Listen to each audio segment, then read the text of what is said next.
नमस्कार, आप देख रहे हैं हल्ला बोल। आपके साथ मैं हूं अंजना कोम कश्यप। सबसे खतरनाक होता है सपनों का मारा जाना। क्या सुशांत के सपने मर रहे थे या फिर मार दिए जा रहे थे? आखिर ऐसा क्या था कि सुशांत 6 महीने से डिप्रेशन में थे? बॉलीवुड के कुछ लोगों ने सुशांत के लिए जो लिखा वो आखिर किस बात की ओर इशारा कर रहे हैं? आइए आपको सुनाते हैं क्या कहा है कंगना रनौत ने। सुशांत सिंह राजपूत की मौत ने हम सबको झंझोड़ के रख दिया है, मगर कुछ लोग जो इस चीज में माहिर हैं कि कैसे पैरेलल नैरेटिव चलाना है, वो इस तरह से चला रहे हैं कि हाँ, जिनका दिमाग कमजोर होता है वो ये डिप्रेशन में आते हैं और सुसाइड वगैरह कमिट करते हैं। जो बंदे ने स्टैनफोर्ड की स्कॉलरशिप, वो रैंक होल्डर है in his entrance for engineering, उसका दिमाग कमजोर कैसे हो सकता है? अगर आप देखें उनके कुछ लास्ट पोस्ट, वो क्लियरली कह रहे हैं कि लोगों को बैक कर रहे हैं कि प्लीज मेरी फिल्म में देखो, मेरा कोई गॉड फादर नहीं है, मुझे निकाल दिया जाएगा इस इंडस्ट्री से। अपने इंटरव्यू में वो जाहिर कर रहे हैं कि मुझे क्यों नहीं ये इंडस्ट्री अपनाती है, I feel like a left over. तो क्या इसमें इस हादसे की कोई बुनियाद नहीं है?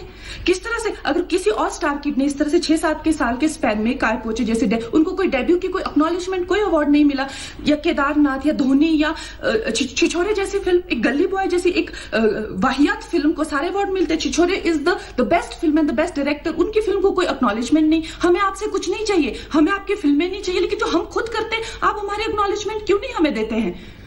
मुझे इनकी फिल्में, मैं जो खुद फिल्में डायरेक्ट करती हूँ, उनको सुपरहिट फिल्मों को ये फ्लॉप घोषित करते हैं। मुझ पे 6 केसेस क्यों डाले गए? क्यों मुझे जेल में डालने की कोशिश की गई? और मुझे इनके जो चमचे जर्नलिस्ट हैं, वो सुशांत जैसे लोगों पे जो ब्लाइंड आइटम्स लिखते हैं कि वो साइकोटिक है, न्यूरोटिक है, एडिक्ट है। संजय दत्त की एडिक्शन तो आपको बहुत क्यूट लगती है। वो लोग मुझे मैसेज करते हैं कि तुम्हारा बहुत डिफिकल्ट टाइम है, तुम ऐसा वैसा स्टेप मत उठा लेना। ऐसा क्यों कहते हैं मुझे? ये क्यों मेरे दिमाग में डालना चाहते हैं कि आप सुसाइड कर लीजिए? तो ये सुसाइड थी कि ये प्लान मर्डर था? लेकिन सुशांत की गलती यही है कि वो उनकी बात मान गया। उन्होंने कहा तुम वर्थलेस हो, वो मान गया। उसने he didn't remember what his mother told him. उन्होंने कहा कि तुम्हारा कुछ नहीं होगा, वो मान गया।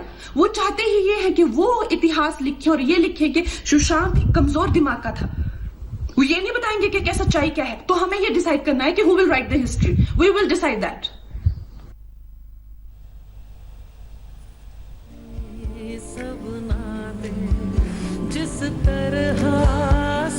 आखिर सुशांत के आखिरी दिनों की कहानी क्या है? इस बीच आपको बता दें, उनका अंतिम संस्कार कर दिया गया है। पंचतत्व में विलीन हुए हैं सुशांत सिंह राजपूत।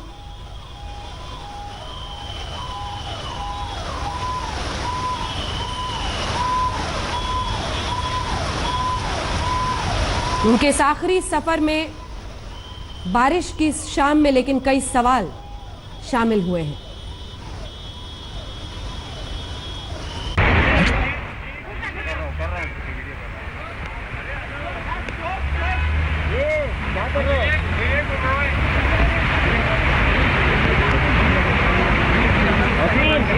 तमाम दोस्त, साथी, परिवार वाले आज सब मौजूद हैं। कुछ ही देर पहले उनका अंतिम संस्कार किया है, उसी की तस्वीरें आप देख रहे हैं। बातचीत में अब हमारे साथ अभिजीत जाने माने गायक शामिल हो रहे हैं, कोमल नाहटा फिल्म क्रिटिक हमारे साथ शामिल हो रहे हैं, खास मेहमान किरण मोरे साहब हमारे साथ, पूर्व भारतीय क्रिकेटर जिन्होंने बहुत करीब से ट्रेनिंग की थी सुशांत सिंह राजपूत की जब वो फिल्म धोनी में काम करने वाले थे, वो हमारे साथ जुड़ रहे हैं। अरुण पांडे जिन्होंने प्रोड्यूस की थी film Mahendra Singh Dhoni the untold story, Dabboo Ratnani साहब जाने माने फोटोग्राफर हमारे साथ जुड़ रहे हैं, गजेंद्र चौहान जी एक्टर हमारे साथ जुड़ रहे हैं। किरण मोरे जी, आज श्रद्धांजलि का दिन है। आज हर कोई एक लम्हे के लिए ये समझना चाहता है कि सुशांत किस लड़ाई से गुजर रहे थे मन ही मन। मैं जानना चाहती थी आपसे कि क्या थे वो अंदर से, लेकिन उससे पहले हमारे साथ अभिजीत जी जुड़े हुए हैं इस वक्त। और अभिजीत जी, आपसे समझना चाहते हैं, कंगना रनौत सख्त शब्दों में ही सही लेकिन इस तरफ इशारा कर रही हैं कि बॉलीवुड में उन्हें इंसाफ नहीं मिला, या फिर यूं कहिए उनके हुनर को इंसाफ नहीं मिला। क्या कहिएगा? मैं आपको नाम गिना सकता। एक जब लॉबी तैयार होने लगती, कंगना जी ने जो कहा, और अंजना जी मैं आपसे कहना चाहता हूँ कि आप जैसे लोग जब इस न्यूज चैनल में आए तो एक बदलाव आया। आपको मालूम है, आप लोगों के पहले की लॉबी, एक जिसको नाम दिया गया था प्रेस्टिट्यूट, उनका धीरे धीरे सफाया होगा और आप जैसे लोग आए हैं। बिल्कुल क्रिस्टल क्लियर, अच्छा और खराब की बात नहीं, क्रिस्टल क्लियर। इसी तरह बॉलीवुड में नेपोटिज्म शुरू हुआ। जिसको कंगना ने सबसे पहले मैंने उजागर किया था। ये हर जगह है, ये आपके रियलिटी शोज में है, ये टीवी में है, ये किरण मोरे जी बैठे हैं, ये क्रिकेट में है, हर जगह है। आप मत भूलिए कि इवन सौरव गांगुली के साथ क्या क्या हुआ था, क्या क्या कांड हुआ था। तो मैं तो अब आपकी जीती जागती उदाहरण देख लीजिए आप, विवेक ओबेरॉय जैसे एक ब्रिलियंट एक्टर जिसने इतनी बढ़िया हिट फिल्म देने के बाद बिकॉज किसी एक से पंगा ले लिया। क्यों भाई, बॉलीवुड क्या किसी का बाप का है कि एक आदमी के कहने पे सब लोग उसकी बात मानने लगते हैं? क्यों ऐसा हुआ? विवेक ओबेरॉय को क्यों आउट किया? एक एक्टर था शरद कपूर, उसने जोश में शाहरुख खान को बिल्कुल पानी पिला दिया था, आपको मालूम है शायद। सिर्फ वो शिकार नहीं हुए, इवन गोविंदा आज शिकार है इसी नेपोटिज्म के, कि जितने लोग अपने अपने दम से आते हैं, ये लोग इनको बॉलीवुड बना देती है कि तुम बाहर के हो, उसका आउटसाइडर्स। मैं तो सुशांत को देखता था उसके सीरियल, तब तक तो फिल्मों में नहीं आया था, तब से मैं देखता था, मैंने कहा इस लड़के को कुछ होना चाहिए, इसका कुछ होना चाहिए। और आज जब कंगना का ये मैं स्टेटमेंट सुन रहा था, कितनी सही बात है कि इस आदमी ने 3 हिट फिल्में दिए। महेंद्र धोनी को धोनी से ज्यादा धोनी बनाने वाला सुशांत। मैं महेंद्र धोनी को उतना फैन नहीं था जब से धोनी नहीं देखी थी, धोनी देखने के बाद मैं धोनी का फैन बन गया। तो सुशांत को आप कोई क्रेडिट ही नहीं दिया आपने। मैंने एक कॉफी विद करण का एक शो देखा था, उसमें ऐसा लगता था कि ये स्क्रिप्टेड है, कि आपने आलिया भट्ट से पूछा कि सुशांत, तो she just asked who Sushant. इससे बड़ा आप किसी को और मतलब किसी की मन उसको किसी तरह से गिरा सकते हैं कैसे? मतलब ये प्लान वे में आप लोग करते हैं। और मैंने एक बार नहीं, ये हर जगह है, ये चाहे म्यूजिक इंडस्ट्री, ये किशोर कुमार के साथ हुआ, आपको मालूम है, आर.डी. बर्मन के साथ हुआ। जब स्टैब्लिश लोगों के साथ आप ऐसा कर सकते हैं, तो जो आदमी रियल स्ट्रगल करके आ रहा उसको तो आप पहले से हटा रहे। ये आज ये अब ये खत्म नहीं होगा, अब ये शुरू हुआ, ये द्वंद, ये जो युद्ध शुरू हुआ है, इस युद्ध में हम देखेंगे। ये तो अब आप देख लीजिए, करण जौहर, महेश भट्ट और बाकी लोग भी और हैं, आप देख लीजिए, इनको सुशांत में टैलेंट नहीं दिखा, लेकिन पाकिस्तान के आर्टिस्ट को लाने लगे। क्यों? इनको शौक था क्या? जी, इनको शौक था क्या उनका? जी, मैं लौट रही हूँ आपके पास। कुमाल नाहटा साहब, आपने भी फिल्म इंडस्ट्री को बहुत करीब से देखा है, आपको क्या दिखाई दिया आज जब कंगना रनौत ये बातें कहते हैं, या शेखर कपूर के कद के कलाकार ये ट्वीट करके कहते हैं कि ये तुम्हारी कर्मा की वजह से नहीं हुआ है, उन लोगों की वजह से हुआ है जिन्होंने तुम्हारे साथ इंसाफ नहीं किया, जिनकी बात करके तुम मेरे कंधे पर रोते थे। क्या आपको लगता है कि इन आरोपों में दम है? देखिए, अगर कोई कंक्लूसिव प्रूफ के साथ ये कह सकता है कि सुशांत सिंह राजपूत ने किस कारण से आत्महत्या की है, तो ये डिस्कशन बनता है। ये सब गेस्ट वर्क है, सरमाइज है। शेखर कपूर कोई और कारण कहेंगे, कोई और कारण सोचेगा। असलियत क्या है? जब मनोवैज्ञानिक, जब साइकाट्रिस्ट एंड साइकोलॉजिस्ट जो उनके डॉक्टर थे वो नहीं बोल सकते हैं, तो हम कैसे कंक्लूड कर लें कि उन्होंने इसलिए आत्महत्या की कि उनको चांस नहीं दिया गया? जहां तक मेरी खबर है, Sushant Singh Rajput no doubt extraordinary actor थे, एंड मुझे ऐसे लगता है कि ऑफ कोर्स उन्हें उनका ड्यू मिला। अब थोड़ा कम मिला, थोड़ा ज्यादा मिला, it's a matter of opinion. And ऐसा नहीं है कि सुशांत सिंह राजपूत के पास फिल्में नहीं थी। ये कहकर आप एक इंसान जिसने सुसाइड कमिट किया है उसके साथ नाइंसाफी कर रही है। सुशांत सिंह राजपूत के पास फिल्मों की कोई कमी नहीं थी। सुशांत सिंह राजपूत बहुत चूजी थे, बहुत सिलेक्टिव थे, एंड जो कि होना चाहिए। He was a very very sensible actor. बहुत सोच के, बहुत दिमाग लगा के वो साइन करते थे। तो अगर उनके पास इस वक्त कोई फिल्म नहीं थी, it only means he was not happy with the script being offered, and वो उस स्क्रिप्ट की तलाश में थे जो उन्हें अच्छी लगे। बिकॉज हर क्रिएटिव इंसान वो करता है कि मुझे आजकल सारे एक्टर्स 1 या 2 फिल्में करते हैं और वो सोचते हैं कि मुझे जिसमें मजा आएगा, मुझे जिसमें लगता है कि मेरी ग्रोथ एज एन एक्टर होगी, वही फिल्म मैं करूंगा, वापस वही कैरेक्टर मुझे प्ले नहीं करना है। तो ये तो उनका उनकी अच्छाई है और उनकी ब्रिलियंस की बात है कि उन्होंने अगर साइन नहीं की, ना कि उन्हें ऑफर नहीं की। अरे लोग मर रहे थे। चंद एक्टर्स ही है जो सेलेबल भी है और जो बेहतरीन एक्टर्स हैं, जिनमें से सुशांत सिंह राजपूत का नाम डेफिनेटली आता है। और अगर उनके पास फिल्में नहीं थी, वो इसलिए क्योंकि वो सिलेक्टिव थे, ना कि उनके पास फिल्में नहीं गई। तो मैं ये मानता ही नहीं हूं कि because of lack of work उन्हें लगा कि वो खत्म हो जाएंगे। वो इतने वीक इंसान नहीं थे, उनका मनोबल बहुत स्ट्रांग था। और जितना मैं जानता हूं, मैंने उन्हें 3-4 बार इंटरव्यू किया, इंटरैक्ट भी किया है। बहुत अच्छे, बहुत सच्चे इंसान थे। एंड अब उनकी बातों का क्या इंटरप्रिटेशन आप करते हैं, तोड़ मरोड़ के, आउट ऑफ कॉन्टेक्स्ट लेके किसी को ब्लेम करते हैं, दैट इज नॉट फेयर। ये फेयर नहीं है और मैं नहीं मानता हूं। हाँ, कोई कंक्लूसिव प्रूफ लेकर आए, उसके बाद हम डिस्कशन करें तो बात समझ में आती है। ठीक है, किरण मोरे जी हमारे साथ जुड़े हैं और मैं आपके पास भी गजेंद्र जी आऊंगी, लेकिन किरण मोरे साहब हमारे साथ जुड़ गए हैं और हमारे साथ तरुण पांडे जी हैं। आप दोनों ने बहुत करीब से फिल्म महेंद्र सिंह धोनी में सुशांत को देखा था। हम लोगों ने तो सुशांत सिंह राजपूत को एज MS धोनी देखा स्क्रीन पर, लेकिन आप लोगों ने सुशांत को करीब से देखा। मोरे साहब, मैं आपके साथ शुरुआत करना चाहती हूं।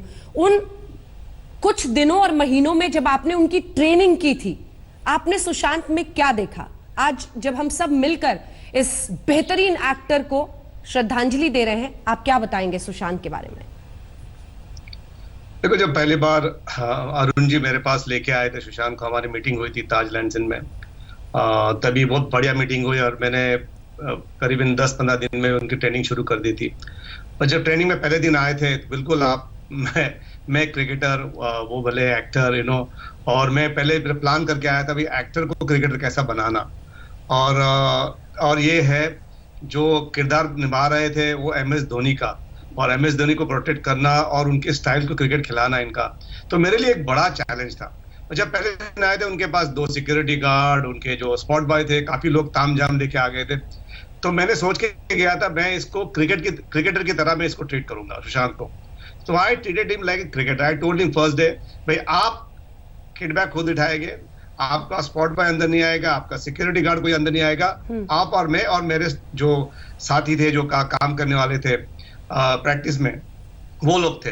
तो जब ने शुरुआत की तो बिल्कुल एक तो एक्टर था, उनके किसी बदन पे बॉल नहीं लगना चाहिए, शक्ल पे बॉल नहीं लगना चाहिए, उंगलियों पे बॉल नहीं लगना चाहिए। तो मैंने टेनिस बॉल से शुरुआत की, मैं धीरे धीरे उनको अपग्रेड किया सीजन बॉल से। और जब सीजन बॉल से खेलना शुरू किया तो मेरा भी थोड़ा सा कॉन्फिडेंस बढ़ा। और 1 महीने के बाद मैं बिल्कुल सोच में था कि ये होगा कि नहीं मेरे से, क्योंकि सुशांत से भी होगा नहीं। पर सुशांत ऐसे डटे रहे ना, मार खाते रहे और प्रैक्टिस करते रहे, और उन्होंने कभी मेरे को एक शब्द भी बोला नहीं कि नहीं आज मुझे नहीं कुछ करना है, कि नहीं आज मैं थक गया हूं। नहीं, मैं करूंगा सर, मैं करके रहूंगा। तो वो जो हिम्मत दिखाई ना मुझे, और मुझे याद है उनको एक बार छाती में बॉल लग गई थी और वो हेयरलाइन फ्रैक्चर हो गया, तो उन्होंने मुझे बताया नहीं। तो मुझे बोला सर मेरे को 2 दिन रेस्ट दे दो। और बाद में मेरे को 15 दिन के बाद पता चला कि इनको हेयरलाइन फ्रैक्चर था छाती में। तो मैं ताज्जुब हो गया कि ये एक्टर बहुत दम वाला है, मेंटली बहुत स्ट्रांग था, एजुकेटेड, बहुत बढ़िया बातें करता था, वो सोचता था, वो क्या प्लानिंग से सुबह प्रैक्टिस में आता था वो भी सोचता था। तो आई थिंक मेरा जो इंटरेक्शन था उनके साथ बहुत ही बढ़िया रहा। और मैं कहता हूँ जो हिम्मत होता है ना, हम लोग क्रिकेट खेलते हैं, बहुत सारे क्रिकेट खेलते हैं, हम लोग भी प्रैक्टिस करते हैं, हम लोग भी मैचेस खेलते हैं, पर जो हिम्मत वाला होता है ना, वो हिम्मत वाला आगे बढ़ता है हमेशा। तो इसके लिए मैं सुशांत को मैं दाद देता हूँ कि ये पूरे घुस गए MS धोनी में। नहीं, मुझे MS धोनी, क्योंकि सुशांत को मुझे उनका बैटिंग ग्रिप, उनका स्टांस, उनकी स्टाइल, उनकी रनिंग बिटवीन द विकेट, वो कैसे चलते हैं, वो सब कुछ सिखाना था। उसके साथ हम लोग जो प्रैक्टिस की वो रियल प्रैक्टिस की, ऐसे नहीं कि छोटे छोटे बॉल डाल दिए हमने, कोई छोटे बच्चे बॉल डाल रहे थे। जेन्युइन जो हम लोग जो रणजी ट्रॉफी के फर्स्ट क्लास क्रिकेट की प्रैक्टिस की, वो प्रैक्टिस की हमने, तो उसके लिए वो तैयार थे। तो मेरे लिए आई थिंक ये बहुत बड़ा सदमा है। और सुशांत ने जो करके दिखाया, जो किरदार आपने, जो MS धोनी का जो बायोपिक निकला, I think one of the best biopics. आप जितने बहुत सारे बायोपिक्स आके गई, this was one of the best biopics. And उन्होंने जो काम किया उसमें, जो करके दिखाया, मुझे बहुत लोगों ने फोन किया कि भैया ये कैसा हुआ। मैंने बोला ये मैं फुल क्रेडिट सुशांत को देता हूँ, मेरी तो मेहनत थी, पर सुशांत को मैं क्रेडिट देता हूँ कि उसमें घुस गए और कभी डरे नहीं। बिल्कुल, और वही हम दिखा भी रहे हैं। ये वीडियो जरा फुल स्क्रीन दिखाइए किरण मोरे साहब, हम दिखा रहे हैं क्या उनकी असल जिंदगी भी थी। ये उनके घर की तस्वीरें हैं। ये बहुत बेहतरीन, पढ़ने लिखने का बहुत शौक था सुशांत को। ये उनके घर की तस्वीरें हैं जो उन्होंने एक कमर्शियल के लिए शूट किया था। किताबें पढ़ते थे, उनको एस्ट्रोफिजिक्स का बहुत शौक था, एक इंजीनियर थे दिल्ली कॉलेज ऑफ इंजीनियरिंग से। ये सब छोड़कर सपनों के शहर में पहुंचे थे, उन सपनों को पूरा भी किया। कई फिल्मों में बेहतरीन, काइपोचे जैसी फिल्म, और ये जो पीछे आप मशीन देख रहे हैं, उन्हें बहुत शौक था एस्ट्रोफिजिक्स का। नेशनल ओलंपियाड भी फिजिक्स में वो जीत चुके थे। स्टैनफोर्ड से भी स्कॉलरशिप की बात आई सामने। ये चंद तस्वीरें, पुरानी तस्वीरें, अपने घर को एक अलग अंदाज में उन्होंने सजाया था। फिल्में हमेशा उनकी जिंदगी का हिस्सा रही। उनके घर में भी तमाम बॉलीवुड के पुरानी फिल्मों के पोस्टर्स लगे हुए थे। ये बताता है कि कितना जीते थे वो सिनेमा को। अरुण पांडे जी भी हमारे साथ है, किरण मोरे जी। बहुत इंटरेस्टिंग होगा आप दोनों का सुशांत पर चर्चा करना, क्योंकि एक कलाकार को हम उसके काम के जरिए भी याद कर सकते हैं। अरुण पांडे जी, बीते दिन भी आपसे बात हो रही थी और आप बता रहे थे कैसे बहुत मेहनत के साथ सुशांत ने इस फिल्म में अपना सब कुछ झोंका था। हेलीकॉप्टर शॉट जो धोनी का था, और जैसा अभिजीत जी भी बता रहे थे कि, और अन्य लोग भी, कोमल जी भी, मतलब महेंद्र सिंह धोनी को भी एक नई पहचान उन्होंने दी उनकी असल जिंदगी दिखाकर। वो इंस्पिरेशन फैक्टर जो है वो इस फिल्म से आया। अरुण जी। जी अंजना जी, जैसा किरण भाई बोल रहे थे कि जब मैं पहली बार इनको अप्रोच किया और बोला कि ऐसा ऐसा फिल्म बनाने का हमने प्लान किया है और आपको उसको क्रिकेट सिखानी पड़ेगी, क्योंकि किरण भाई उस टाइम चेयरमैन सिलेक्शन कमेटी थी जब उन्होंने पिक किया था MS धोनी को इंडियन टीम के लिए।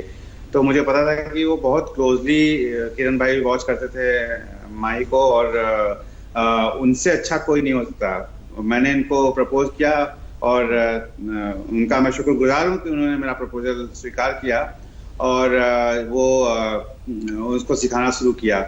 जब मैं आपको ये बताता हूँ कि जब वो वीडियो बना के सुशांत लेके आता था और दिखाता था हम लोगों को, तो हम लोगों को विश्वास नहीं होता था कि एक एक्टर एथलीट की तरह से खेल सकता है। फिर एक दिन मैं नेट पे गया तो मैं बॉल डाला, तो जब मैं बॉल डाल रहा था तो जिस तरह से वो बैटिंग कर रहा था तो मुझे फिर दिक्कत हो रही थी उसको कि यार मुझे लगा कि यार मैं इसको तो आउट करूंगा आराम से, बट वो जिस तरह से बैटिंग कर रहा था, आई थिंक 2 महीने की बात थी, बट जिस तरह से बैटिंग करता है उससे से कोई एक अच्छा प्रोफेशनल क्रिकेटर बैटिंग करता है वैसे बैटिंग करता है, वैसे कीपिंग कर रहा था। तो किरण भाई ने बहुत मेहनत की और बोलते हैं कि गुरु के साथ शिष्य को भी उतना ही प्रतिभावान होना जरूरी होता है। तो जो शिष्य की भूमिका थी वो सुशांत ने बहुत अच्छी निभाई और बहुत मेहनत की। कोई मैं बता दूं, देखिए हम उनकी मेहनत पर चर्चा कर रहे हैं और ये उनके अंतिम संस्कार की तस्वीरें आ रही हैं। उनके पार्थिव शरीर को अग्नि दे दी गई है और इसी के साथ उनका अंतिम संस्कार, जिसकी तस्वीर एक बेहद भावुक लम्हा हर उस व्यक्ति के लिए जिसने सुशांत को बड़े पर्दे पर देखा या करीब से देखा, इस सफर में कहीं हिस्सा रहा। एक खूबसूरत सी जिंदगी जिसने 34 साल में एक ऐसी छाप छोड़ी है जो हमेशा लोगों के दिलों में रहेगी। वो मुस्कुराता हुआ चेहरा जिसने बड़े पर्दे पर, छोटे पर्दे पर, असल जिंदगी में हर किसी के साथ कुछ ऐसी यादें अपनी छोड़ दी हैं, चाहे वो महेंद्र सिंह धोनी के किरदार के जरिए हो, चाहे वो काइपोचे में उनके किरदार में हो, छिछोरे में उनके किरदार के जरिए हो। सुशांत ने कई जिंदगियों को छुआ है और यही वो बात होती है कलाकार की कि उसकी मुस्कुराहट, उसकी हर अदा, उसका डायलॉग अमर रहता है। इन 2 तस्वीरों में जिंदगी की पूरी कहानी। एक तरफ इन आंखों का वो सपना जब छोटे से शहर का एक लड़का मुंबई का रुख करता है, कदम दर कदम मुश्किलों को दाएं बाएं करता हुआ आगे बढ़ता है, मन में एक विश्वास के साथ। वो सपना अपनी अनेकों फिल्मों के साथ सुशांत सिंह राजपूत ने तय किया। आज जितनी भी चर्चा हो, लेकिन एक मुकम्मल जिंदगी ही कही जाएगी।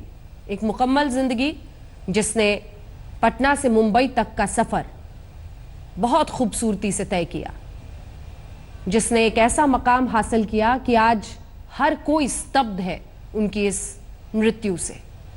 अंतिम संस्कार की ये तस्वीरें आप देख रहे हैं।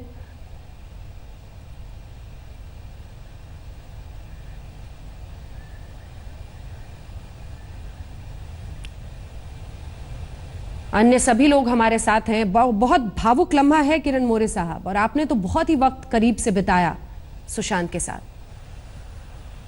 बिल्कुल ही, क्योंकि जैसे अरुण जी ने भी जो बात की थी, जैसे हेलीकॉप्टर शॉट की जो बात की थी, हमको 2.5-3 महीने लग गए थे वो शॉट ट्राई करते करते। और जिस दिन जो हेलीकॉप्टर बॉल जो उनको शॉट लगा, उस दिन छोटा बच्चा कैसा नाचता है, उस दिन वैसे सुशांत सिंह नाच रहे थे कि सर आज लग गई बॉल मेरी। तो वो हेलीकॉप्टर शॉट उसके बाद वो कभी उन्होंने रोकी नहीं। और मैं कहता हूँ, मैं दावे के साथ कहता हूँ कि मैंने MS धोनी को ये हेलीकॉप्टर शॉट मारते हुए देखा है, उसके बाद दूसरा मैं एक्चुअली सुशांत सिंह को मार के देखा हुआ है। क्योंकि काफी क्रिकेटर ने कोशिश की है हेलीकॉप्टर शॉट मारने की, पर नहीं लगते हैं। और सुशांत सिंह इतना आराम से मारता था उसके बाद। I think full credit to him कि उसने, देखो मैं उनको दिखा सकता हूँ, पर उनकी जो मेहनत थी वो मेहनत बहुत ज्यादा थी। तो मैं उनको बहुत क्रेडिट देता हूँ। मुझे अभी भी एक याद है लम्हा कि जब हम लोग जब बैंड्रा में प्रैक्टिस कर रहे थे, जब इंडोर प्रैक्टिस कर रहे थे बारिश के सीजन में, तभी तेंदुलकर भी उधर आए थे। तेंदुलकर को मालूम नहीं था कि हम लोग उधर प्रैक्टिस कर रहे हैं, तो उनके बेटे को लेके आए थे। वो ऊपर से देख रहे थे प्रैक्टिस क्या चल रही है उनके बेटे की। वो बगल में सुब्रतो बैनर्जी भी थे, हमारे क्रिकेटर जो टेस्ट क्रिकेट खेल चुके हैं इंडिया के लिए। वो तेंदुलकर के बेटे को कोचिंग कर रहे थे। तो हम लोग साइड पे प्रैक्टिस करते, 1 घंटे के बाद हमने ब्रेक में सुशांत को बोला ब्रेक लेते थोड़ा 10-15 मिनट, कि आप अकेले ही प्रैक्टिस कर रहे हो। तो उसके बाद ब्रेक लेने के बाद सचिन को मैंने जाके हेलो बोला, तो उन्होंने मुझे पूछा कि प्रैक्टिस कौन कर रहा है, बहुत ब्रिलियंट क्रिकेटर है। मैंने बोला ये सुशांत सिंह राजपूत। बोले क्या बात करते हो। तो तभी मुझे इतना ऐसा लगा, अच्छा लगा मेरे दिल को कि नहीं, मैंने कोई किसी एक्टर को क्रिकेटर बनाया है। तो that satisfaction I got and I called Neeraj.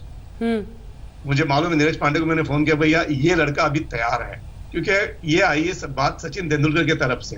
और मुझे अभी भी याद है कि अर्जुन तेंदुलकर, ये फास्ट बॉलर है, लेफ्ट आर्म फास्ट बॉलर है, उनको बहुत चाहते कि मैं फास्ट बॉलिंग डालूं और बाउंसर डालूं। तो मुझे पूछा उन्होंने कि मैं डालूं क्या इनको बाउंसर। मैंने बोला हाँ डालो बेटा बाउंसर। तो उन्होंने जब पहला बाउंसर डाला, मुझे अभी भी याद है, और सुशांत ने जो शॉट मारा, ब्यूटीफुल शॉट, जैसा एक ट्रू क्रिकेटर और तेज डालते हैं अर्जुन तेंदुलकर। और इससे बड़ा मकाम क्या हो सकता है किरण मोरे साहब, अगर कोई एक्टर अपने किरदार को निभाते निभाते वो किरदार खुद ही बन जाए और वो एक्टर क्रिकेटर की भूमिका में। जी अपनी बात पूरी कर। तो मैंने इसलिए, मुझे आज बैठ के मैं सोचता हूँ, तो मैंने बोला ये एक्टर को मैंने क्रिकेटर बनाया था। हमेशा सुशांत को मैं छेड़ता था, भैया आप क्रिकेट खेलना शुरू करो। तो बिल्कुल आज का जो दिन है, कल जो दिन में जो गुजरा है, आई थिंक बहुत ही खराब था। और क्या लड़का था, क्या दिल वाला लड़का था वो। शक्ति जी, आप कैसे याद करेंगे आज सुशांत सिंह राजपूत को? शक्ति कपूर जी हमारे साथ जुड़ गए। दिल दुखता है, आत्मा दुखती है। ये एक छोटा सा लड़का, आवाज चली गई जी। हाँ, आवाज नहीं आ रही मेरे को। अच्छा, हमें आवाज आ रही है सर, आप अपनी बात पूरी करें। दिल दुखता है, आत्मा दुखती है कि एक 34 साल का लड़का, मेरे बेटे जैसा, क्यों उसने ऐसा किया। मैं तो बच्चों को, आज के नौजवानों को एक ही बात समझाता हूं कि ये कदम उठाना पाप है, ऐसा करना पाप है। अगर कोई मुश्किलात हैं उससे लड़ो, क्योंकि आप तो चले जाते हैं लेकिन पीछे कितनों को परेशान छोड़ जाते हैं, कितनों को दर्द देते हैं, कितनों को दुख देके जाते हैं। ऐसा नहीं करना चाहिए। मुझे याद है 1980s में, 1990s में, 2000 में ये चीजें अभी शुरू हुई हैं। छोटे बच्चे, 14 साल की लड़की क्लास में, उसको लगता फेल हो रही है, खुदकुशी कर लेती है। 14 साल का लड़का, 16 साल का लड़का, बच्चे ये सोचते हैं कि ये करने से उनकी प्रॉब्लम सॉल्व हो जाएगी, लेकिन उनको ये समझ में नहीं आता कि ये प्रॉब्लम बहुत बड़ी छोड़ के जाते हैं। आज हम टीवी पे दुख भरे आंसू, उनका परिवार, सब लोग दुखी हैं, नाराज हैं। मैं इस चीज को मानता नहीं, मैं इसको पाप मानता हूं। ये नौजवानों को नहीं करना चाहिए, हिम्मत से काम करना चाहिए। और ये जो सुसाइडल टेंडेंसीज शुरू हुई हैं, ये बंद होनी चाहिए। हमें माता पिता, भाई बहन सबको मिलकर एक साथ जुट रह के एक चीज समझानी चाहिए बच्चों को कि ऐसा नहीं करें, ऐसा नहीं करना चाहिए। आज मैं बहुत दुखी हूं, दुखी तो पूरी दुनिया है। इस माहौल के अंदर, कोरोना के माहौल के अंदर हमारी इंडस्ट्री को नजर लग गई है। सबसे बेहतरीन कलाकार इस दुनिया से चले गए। ऋषि कपूर चला गया, इरफान चला गया, छोटा सा बच्चा जिसने अभी तो भविष्य देखना था, इतना अच्छा कलाकार सबको आंखों में आंसू देके चला गया। ऋषि कपूर और इरफान जिंदगी के लिए लड़ रहे थे, उनको जीना था, और इसको तो अभी जीवन देखना था, बहुत कुछ देखना था। बहुत अफसोस होता है। लेकिन अगर वो आंसू थे या कहीं मुझे पर आवाज नहीं आ शेयर रही करने के लिए जो शेयर करना चाहते हैं अभिजीत जी, तो क्या इसके लिए कोई था उनके पास? क्योंकि शेखर कपूर कह रहे हैं कि तुमने अपना दर्द कई बार मेरे कंधे पर बताकर रोया था। देखिए, हम जिस मुद्दे पे आज यहाँ इकट्ठा हुए हैं, मुझे लोगों का लेक्चर सुनना पसंद नहीं है। ट्विटर पे लोग लेक्चर दे रहे हैं, हम इस मुद्दे पे आए हैं कि वजह क्या थी। जैसे हमारे बताया गया कि जब तक हम वजह नहीं समझते, लेकिन जो आंखों से दिख रहा है, जो हमको टीवी शो में दिखा, उसकी मैं बात कर रहा हूं कि नेपोटिज्म पहले भी थी, लेकिन अब तो ग्रुपिज्म और नेपोटिज्म एक साथ हो गया। या तो नेपोटिज्म था या ग्रुपिज्म था, लेकिन अब पॉलिटिक्स, नेपोटिज्म और ग्रुपिज्म इतना हो गया है। आप लोग एक पैनल बना लेते हैं कि अवार्ड किसको देंगे नहीं देंगे, वो तो ऑलरेडी आप इस लड़के को कुछ भी नहीं दिया आपने, कुछ भी नहीं। आपको मैं बताता हूँ, चलिए मैं सीधा नाम लेता हूँ, आमिर खान साहब के भांजे, उनकी एक पिक्चर आई, क्यों आई, कैसे आई, उसके बाद लगातार फ्लॉप पे फ्लॉप पे फ्लॉप पे फ्लॉप पे, लेकिन उनको धक्का दे दे के उनको बूस्ट मिलता था, उनको प्रमोट किया जाता था, पूरा एक ग्रुप हो गया था। आप फिर से मैं बता रहा हूँ, विवेक ओबराय को जॉबलेस बनाने वाला कौन है? सिर्फ एक आदमी नहीं है, एक आदमी और पूरा इंडस्ट्री उनका चमचा, ये लोग मिलके विवेक ओबराय को उन्होंने रोका। सो मैं आज यहाँ पे बैठा हूं तो दुख, मैं कोने में जाके रो लूंगा उसके लिए, लेकिन यहाँ पे बैठ के घड़ियाली आंसू बहा के ट्विटर पे कुछ कहना और यहाँ पे आके घड़ियाली आंसू बहाना, मतलब मैं नहीं सह सकता हूं इस चीज को।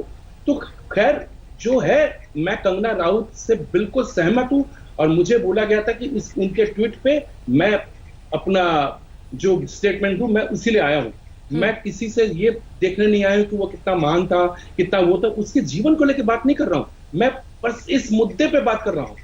इसके भुगत भोगी सब लोग हैं, सब लोग, और ज्यादातर मैं उन पेरेंट्स लोगों को दोष दूंगा। आपके चैनल के माध्यम से मैं ये लोगों को कहना चाहूंगा कि माँ बाप, तुम लोग अपने बच्चों पे इतना प्रेशर मत डालो। रियलिटी शो में अरे सेलेक्ट हो गए, बॉम्बे जाएंगे, हमको सेलेक्ट हो गए, अरे तुम्हारी लाइफ खत्म। जिस दिन तुमको सेलेक्ट कर लिया रियलिटी शो में, उस दिन तुम लोग सब बिस्तर लेके आ जाते हो मुंबई में, उसके वापस नहीं जाते, तुम एक छोटे से गांव में आए हो। अब बच्चे पे बोझ ज्यादा, मैं अपने रियलिटी शो में इस चीज को झेल चुका हूं, और मैं उनको मतलब लतियाता था कि तुम क्या कर रहे हो, तुम्हारा बच्चा अगर एलिमिनेट हो रहा है तो तुम उसके ऊपर ऐसे दिखा रहे हो कि वो जिंदगी में फेल हो गया, तो तुम्हारा क्या होगा? अरे बच्चे के ऊपर अपने को क्यों थोप रहे हो? तो इस तरह के मैं बताऊं कि ये प्लेटफॉर्म, जो रियलिटी शोज के प्लेटफॉर्म भी बहुत खतरनाक है, जहां पे ये टीनेज लोग हिस्सा लेते हैं। ठीक है, स्पेशली म्यूजिक। आपकी जो बात है उसी पर शक्ति कपूर जी से जवाब लेते हैं। शक्ति कपूर जी हैं क्या हमारे साथ? शक्ति कपूर जी, चूंकि इतने लंबे वक्त से आप जुड़े हुए हैं फिल्म इंडस्ट्री से, अभिजीत जी, कंगना रनौत, शेखर कपूर, सबका कहना है कि नेपोटिज्म है, बहुत ज्यादा लोग हैं जो ऐसे कलाकारों को जगह नहीं बनाने देते अपना। क्या आप इत्तेफाक रखते हैं उनकी बात से? मैं बिल्कुल इत्तेफाक नहीं रखता।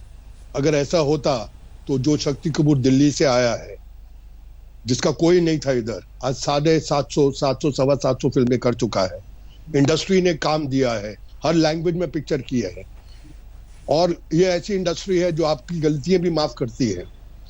तो मैं इस बात पे बिल्कुल विश्वास नहीं करता कि अगर मेरे पिताजी तो कोई बड़े प्रोड्यूसर डायरेक्टर नहीं थे। मैं इंस्टीट्यूट में 2 साल का डिप्लोमा कर रहा था, एक्टिंग कोर्स कर रहा था। जब मैं पढ़ रहा था सेकंड ईयर में, तभी मैंने अपनी पहली फिल्म साइन की। फिर सुनील दत्त साहब ने मुझे देखा, मेरा नाम सुनील है, उन्होंने मेरे को नाम दिया शक्ति। मुझे उन्होंने 3 फिल्मों के लिए साइन किया। अभी आप बोलेंगे कि क्योंकि श्रद्धा कपूर शक्ति कपूर की बेटी है, ऐसा कुछ नहीं। उसने भी कितना लंबा सफर किया है, कितनी मेहनत की है। अगर ऐसा होता तो हर स्टार का बेटा बहुत बड़ा स्टार होता। अभिजीत जी? नहीं, ये शक्ति जी की बात से मैं बिल्कुल सहमत हूँ। I am totally with him, क्योंकि शक्ति कपूर की लड़की श्रद्धा कपूर, उसने मेहनत से जो किया है, लेकिन यही अब मैं कैसे कहूं कि वो शक्ति कपूर उन स्टार में नहीं आते जो लोग नेपोटिज्म में हैं। आप उसमें नहीं है, लेकिन मुझे ऐसा लगता है कि कहीं ना कहीं श्रद्धा कपूर भी इसमें शामिल है। उसको जो ड्यू मिलना चाहिए वो नहीं मिलता है। क्या श्रद्धा कपूर बोल सकती थी करण जौहर के शो में कि हु सुशांत? बोल सकती थी क्या वो? उसमें हिम्मत नहीं थी, क्योंकि वो शक्ति कपूर जी की बेटी है। लेकिन बीइंग महेश भट्ट बेटी, you can say who Sushant. और वो करण जौहर आपको क्वेश्चन कर रहा है, और आज कंगना राउत आपको मैं पूछता हूं ना कि इतने सारे अवार्ड हुए, इतने सारे जूरी हुआ, या वो सुशांत को कहां पे है, कहां पे था, उसको कहां पे आपने सम्मान दिया, बताइए ना। तो कहीं ना कहीं तो लगता है कि मैंने इतने मेहनत किया, मैंने ये किया, मैंने ये किया, मैंने ये किया, अब मुझे मिल क्या रहा है? अरे 4 फिल्में मिल गई तो आपका काम हो गया? नहीं शक्ति जी, मैं आपकी बातों से बिल्कुल सहमत हूं कि कहीं ना कहीं आपकी श्रद्धा उसमें नेपोटिज्म और उसमें नहीं आती। वो अपने दम पे आई है, क्योंकि शक्ति कपूर का बेटा या बेटी होना कोई बड़ी बात नहीं था, टू बी वेरी फ्रैंक। तो आप भी हम लोगों में से एक हो, लेकिन जो झेल रहे हैं वो झेल रहे हैं। शक्ति जी, शक्ति जी,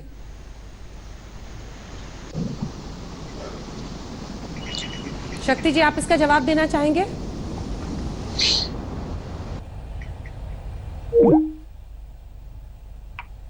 एक बार फिर से शक्ति जी से हम इसका जवाब लेंगे। हमारे साथ गजेंद्र चौहान जी भी मौजूद है। गजेंद्र चौहान जी, ये जो सवाल उठा है ये इसलिए उठा है क्योंकि हर ऐसे सवाल को हमेशा कालीन के नीचे छिपा देना अच्छा नहीं होता है। कुछ मुद्दों पर चर्चा होनी चाहिए।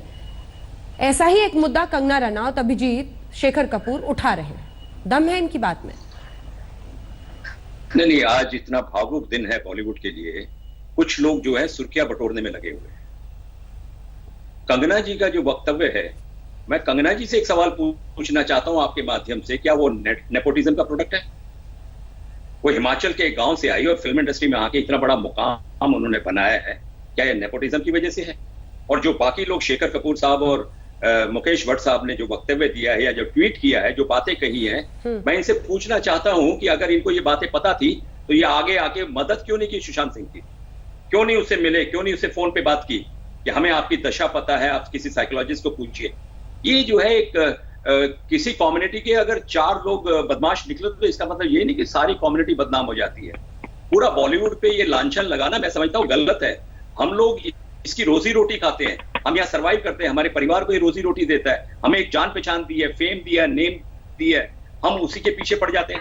अगर नेपोटिज्म का प्रोडक्ट हो तो एंटायर टीवी इंडस्ट्री 5000 लोगों का एक उदाहरण दे सकता हूं जो बगैर नेपोटिज्म के अपने आप को यहाँ पे काम मिलता है और अपने आप को स्टार उन्होंने एस्टेब्लिश किया है। फिल्म इंडस्ट्री के अंदर, फिल्मों के अंदर 4, 5, 8 लोग होंगे जिनके बच्चे यहाँ काम किए हैं।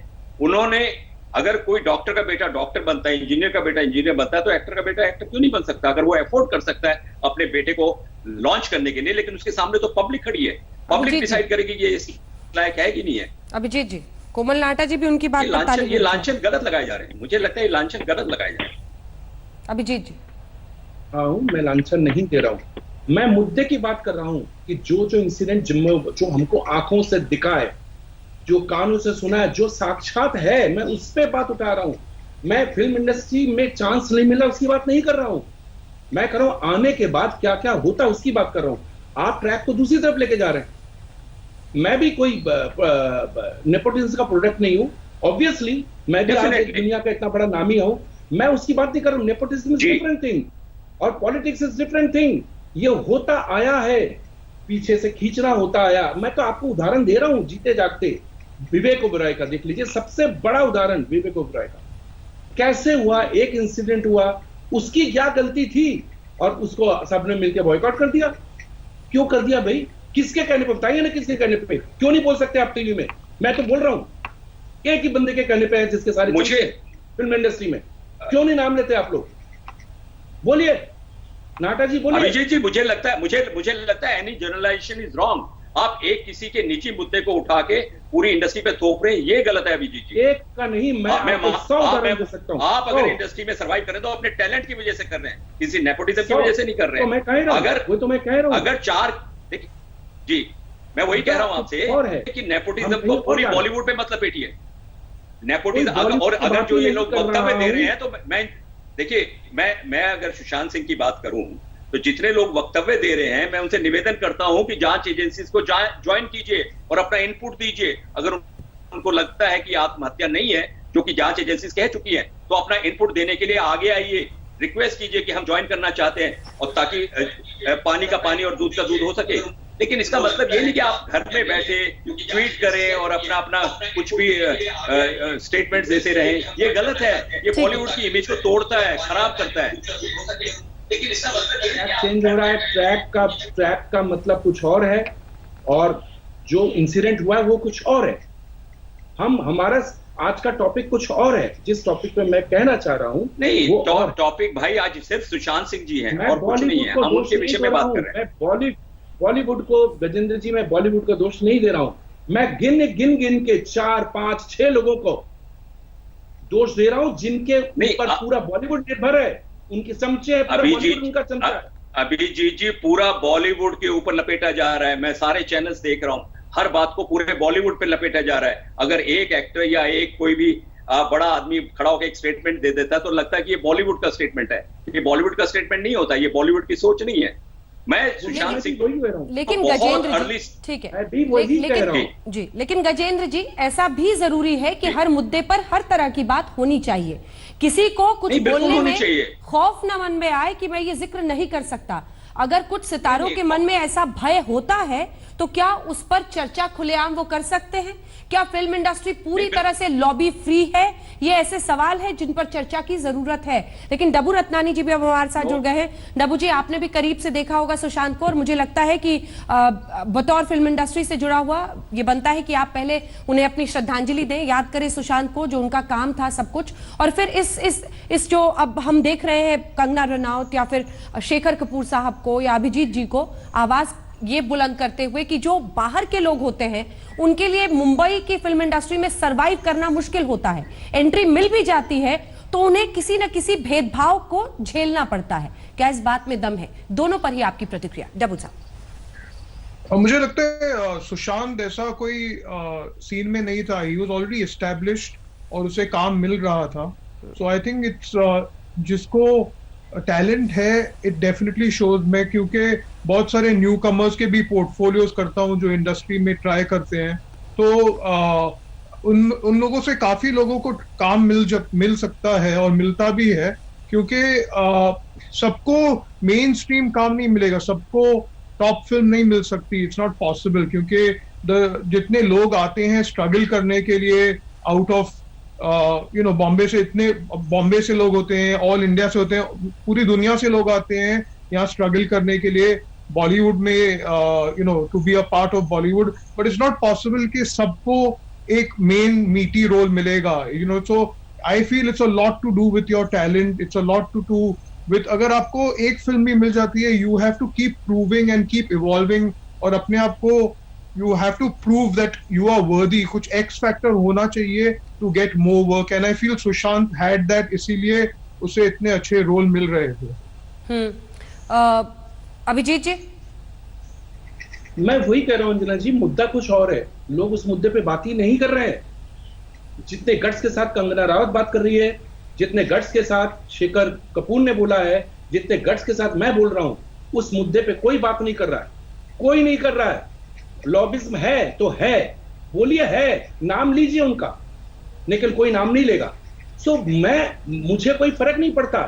आप लोग अच्छी तरह, बॉलीवुड में हर एक को चांस मिलता है, कौन बोल रहा नहीं मिल रहा, लेकिन lobby is different thing. Nepotism होता है, उसके बाद भी वो शुरू हो जाता है, जिसका शिकार सुशांत है नेपोटिज्म का शिकार। कोमल साहब, उसको कहीं पे भी वो उसको कहीं पे वो दर्जा, आप काम मिलना पिक्चर हिट की बात मत कीजिए। कहीं ना कैसे लगता है ना कि पैनल में ये इन्होंने इनको, अरे इसको नहीं, आपको मालूम है अवार्ड में नया इसको उसको उसको वो चुप करे तो मैं बोलूं। ठीक है, तो नहीं, तो सुशांत को कभी एक्नॉलेज ही नहीं किया जा रहा, नहीं किया गया। मैं उस मुद्दे को उठा रहा हूं, मैं सुसाइड के मुद्दे पे नहीं आया हूं। मैं मुद्दा जब कंगना राउत ने जो मुद्दा उठाया, मैं आज तक लाइफ में उसको मिला नहीं हूं, लेकिन मैं सपोर्ट करता हूं, उसको सपोर्ट कीजिए आप लोग। आप उसको रॉन्ग नहीं कह सकते, यहां पर बैठ के आप ये नहीं कह सकते कंगना इज रॉन्ग या कंगना इज ऑलवेज राइट। जो भी उसने किया दंगे की चोट पे किया है, और मैं उसको सपोर्ट करता हूं। मैं उस मुद्दे पे आया हूं। बिल्कुल, इसी का जवाब कोमल जी से लेते हैं। कुछ बोलने के लिए नहीं आया हूं। कोमल जी, मुझे एक्चुअली तरस आ रहा है अभिजीत पर। गजेंद्र चौहान जी, सबसे पहले तो मैं ये कहूंगा, आपने 16 आना सच बात की है, और अभिजीत जी जो उकसाने की कोशिश कर रहे हैं, उनका मुद्दा है कि नेपोटिज्म है एंड फेवरेटिज्म है, ग्रुपिज्म है, हर इंडस्ट्री में होती है। लेकिन अभिजीत जी बहुत आसानी से भूल रहे हैं। ऐसे लग रहा है कि वो अपना पर्सनल एजेंडा और पर्सनल स्कोर सेटल करने आए हैं। ये मुद्दा सुशांत सिंह राजपूत के सुइसाइड का है, और ग्रुपिज्म एंड नेपोटिज्म की वजह से सुइसाइड किया है। ये आप कितना भी चिल्लाइए, जब तक प्रूफ नहीं है कोई आपकी बात मानने वाला नहीं है। शेखर कपूर कुछ भी कहे, लेकिन शेखर कपूर ने ये नहीं कहा कि इस कारण मरे हैं। तो please don't put words in people's mouth. मैंने भी नहीं कहा, 4 लोग, मैंने भी नहीं एक कहा। मिनट अभिजीत, आप जब बोल रहे थे मैं चुप रहा। थोड़ी बेसिक कर्टसी दिखाइए शो पर, चुप रहिए जब मैं बोल रहा हूं। तो मेरा डायलॉग है, वो इस कारण मरे हैं। अगर प्रूफ है तो मैं जवाब दूंगा, अगर प्रूफ नहीं है तो नॉनसेंस बात करके don't try to prove a point. Gajendra Chauhan ji ने जो बोला बिल्कुल सही बोला है कि इस इंडस्ट्री ओनली वो ऐसे लोग होंगे जो बिल्कुल ऐसा नहीं मानते हैं, जो ऐसी बकवास करेंगे कि बॉलीवुड ये है, बॉलीवुड ये है। बॉलीवुड में 2 या 4 लोग ने कुछ कह दिया तो that is not representative of Bollywood. जिस तरह अभिजीत आप बोल रहे हैं, यू डोंट रिप्रेजेंट बॉलीवुड। तो आप ये चीखे मार मार के मत बोलिए कि बॉलीवुड में फेवरेटिज्म है। और प्लीज ये समझिए, मैं ना तो प्रोड्यूसर हूं, मेरे डैड प्रोड्यूसर थे, मैं सिर्फ जर्नलिस्ट हूं, लेकिन एक बहुत ऑब्जेक्टिव जर्नलिस्ट हूं। और ऑब्जेक्टिविटी से मैं ये बोल रहा हूं, ग्रुपिज्म, फेवरेटिज्म, नेपोटिज्म हर इंडस्ट्री में होती है, क्योंकि 4 लोग जिन्हें चीखे मार मार के अपनी बात बोलने की आदत है, वो अगर बोल दे तो पूरा बॉलीवुड झुक के हाँ सर, हाँ मैम कहेगा। ऐसे में से हम लोग नहीं हैं। जो नॉनसेंस है वो नॉनसेंस, आप लोग हैं, वो नॉनसेंस, आप लोग हैं मिस्टर नहाटा। चिल्लाओ और चिल्लाओ आप लोग हैं, और चिल्लाओ। नॉनसेंस बात आप कर रहे हैं। आपको अच्छी तरह मालूम है, और चिल्लाओ, आपको अच्छी तरह मालूम है आप किस लॉबी के बिहाफ में बोल रहे हैं। आप स्पोक्स पर्सन उनके हैं, आप उनके स्पोक्स पर्सन हैं, उनके बिहाफ में बात कर रहे हैं। मैं आपको ब्लेम नहीं दे रहा हूं, दैट इज योर प्रोफेशन। आपकी हिम्मत ही नहीं मुझे ब्लेम देंगे। आपकी औकात क्या है जो मुझे एक ब्लेम सेकंड करेंगे? प्लीज, इसको अपने बारे में मत बनाइए, इसको पर्सनल एजेंडा और पर्सनल ईगो के लिए मत इस्तेमाल कीजिए। आप दोनों से मैं कह रही हूँ। लेकिन कोमल एक सेकंड, अगर आप वाकई जैसा आप खुद भी क्लेम कर रहे हैं कि आप इंपार्शियल तरीके से जज करते हैं, क्या आपको नहीं लगता है कि नेपोटिज्म एक बहुत बड़ा हिस्सा है? मतलब कई सारे ऐसे सितारे हैं जो इस बात से उन्हें गारंटी मिलती है कि एंट्री तो उन्हें मिल ही जाएगी क्योंकि उनके पिता या उनके परिवार का एक सदस्य फिल्म इंडस्ट्री का बड़ा स्टार है। क्या ये बात सच नहीं है? एक मिनट, आपने जब मुझे इनवाइट किया था इस शो पर, आपने कहा था सुशांत सिंह राजपूत के सुइसाइड की बात करेंगे, रिलेटेड टू दैट नेपोटिज्म। अब केवल नेपोटिज्म की तरफ क्यों बात जा रही है? क्योंकि आप उसको डिनाई कर रहे हैं, इसलिए सवाल पूछा मैंने। क्योंकि आप डिनाई कर रहे हैं। बिल्कुल आप गलत बोल रही हैं। आप मेरे मुंह में शब्द डाल रही है। मैं बोल रहा हूं, मैंने डिनाई नहीं किया। मैंने ये कहा हर इंडस्ट्री में नेपोटिज्म होती है, हर इंडस्ट्री में ग्रुपिज्म होती है, हर इंडस्ट्री में पॉलिटिक्स होती है, इस इंडस्ट्री में भी है। कब मैंने डिनाई किया मुझे बताइए। एक मिनट पहले मुझे मेरे बात का जवाब दीजिए। नहीं, ठीक है, मैंने कब डिनाई किया? ठीक है कोमल, आपने कहा कि हर इंडस्ट्री में होती है। ठीक है, आपने ये कहा कि हर इंडस्ट्री में नेपोटिज्म है। मैंने डिनाई कब किया? ठीक, मैंने ये कहा हर इंडस्ट्री में होती है, इंडस्ट्री में भी है। मैंने डिनाई कब किया? आप क्यों मेरी बात को ट्विस्ट कर रही है? नहीं ठीक है, मैंने ये बात मान ली। आपने कहा था कि हर इंडस्ट्री में नेपोटिज्म होती है, उतनी ही यहाँ पर भी है, लेकिन एक गारंटी जो एक ऐसे स्टार चाइल्ड को मिल जाता है कि उसे फिल्म मिल जाएगी, ये भी एक ऐसा मुद्दा है जिस पर चर्चा होनी चाहिए, बिना गुस्सा किए या बिना एक दूसरे पर पर्सनल आरोप लगाए। मैं सिर्फ इतना कहना चाह रही हूँ। क्या मैं गलत हूँ कोमल नाहटा? बिल्कुल 100% होनी चाहिए, लेकिन ये दो मुद्दे को अलग नहीं किए जा सकते। ठीक है, सुशांत सिंह राजपूत, मुझे लगता है कि इतनी कम उम्र में इतना कुछ सुशांत ने हासिल किया था, तो हम लोग इस कार्यक्रम का अंत भी कुछ अच्छी यादों के साथ करें जो बतौर एक्टर उन्होंने अचीव किया। और यही जानने के लिए अब मैं एक एक करके आप सभी के पास आऊंगी, क्योंकि चर्चा होनी चाहिए, इसलिए हम सब ने की, क्योंकि ये मुद्दा कुछ फिल्म जगत के ही लोगों ने उठाया था। उन्हें ये कह के भी नहीं दरकिनार किया जा सकता कि वो कोई बोल दे और उनकी आवाज में दम नहीं है, लेकिन मुद्दे हर ऐसा है जिस पर चर्चा होनी चाहिए। किरण साहब, आपके साथ शुरुआत करते हुए सुशांत सिंह को आपके श्रद्धांजलि, और साथ ही जो आपने सुशांत को बहुत करीब से देखा, कोई ऐसी उनकी बात जो आपको हमेशा याद रहेगी बतौर कलाकार, और बतौर आपने तो क्रिकेटर भी बना दिया था।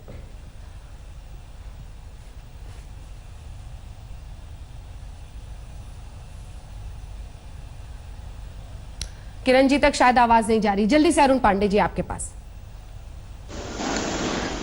जैसा किरण अंजना जी, जैसा किरण भाई ने बोला था कि वो जब हेलीकॉप्टर शॉट खेल रहा था और उसको चेस्ट में बॉल लग गई थी, तो उसको हेयरलाइन फ्रैक्चर हो गया था। हेयरलाइन फ्रैक्चर का मतलब होता है कि आप कम से कम 3 हफ्ते से 4 हफ्ते आप रेस्ट करते हो, बट वो 2 दिन बाद चला गया, जो उसका डेडिकेशन शो करता है। मेरा कहना है कि जो हुआ है, वो जो डैमेज हुआ है, वो डैमेज नहीं होना चाहिए था, और उसके लिए जो प्रिकॉशंस होते हैं वो लेना चाहिए। एंड ऑफ द डे, चाहे वो कोई एक्टर हो, चाहे कोई वो पॉलिटिशियन हो, चाहे वो क्रिकेटर हो, चाहे कोई भी हो, वो एंड ऑफ द डे इंसान है, ह्यूमन है वो। और हर जगह पे सब चीज़ें मैं सब लोगों से एग्री करता हूँ कि वो जो बोल रहे हैं, वो उनके बोलने में उनकी बातें गलत नहीं है, लेकिन पैनल पे जितने लोगों ने बोला सब बातें सही है, लेकिन उसको बोलने का एक जो प्लेस है जहाँ पे उसको रखना चाहिए, जिस तरह से रखना चाहिए उस तरह से रख के उसको पॉसिबल में इसका सलूशन निकालना चाहिए। बस हाथ एक दूसरे की तरफ बढ़ाएं, थामे रखें, और शायद जिस तरह से याद किया जा सकता है एक बहुत ही बेहतरीन कलाकार को जिसने 34 साल में बहुत कुछ हासिल किया था। लेकिन हाँ, शो का नाम आज दुर्भाग्यपूर्ण यही है कि सबसे खतरनाक होता है सपनों का मारा जाना। देखते रहिए आज तक। आप सभी का बहुत नमस्कार, मैं हूं अंजना ओम कश्यप। हमें उम्मीद है ये वीडियो आपको पसंद आया होगा। लेटेस्ट खबरों के लिए यूं ही देखते रहिए आज तक, और इस वीडियो के पसंद आने पर लाइक, शेयर एंड सब्सक्राइब करना ना भूलें।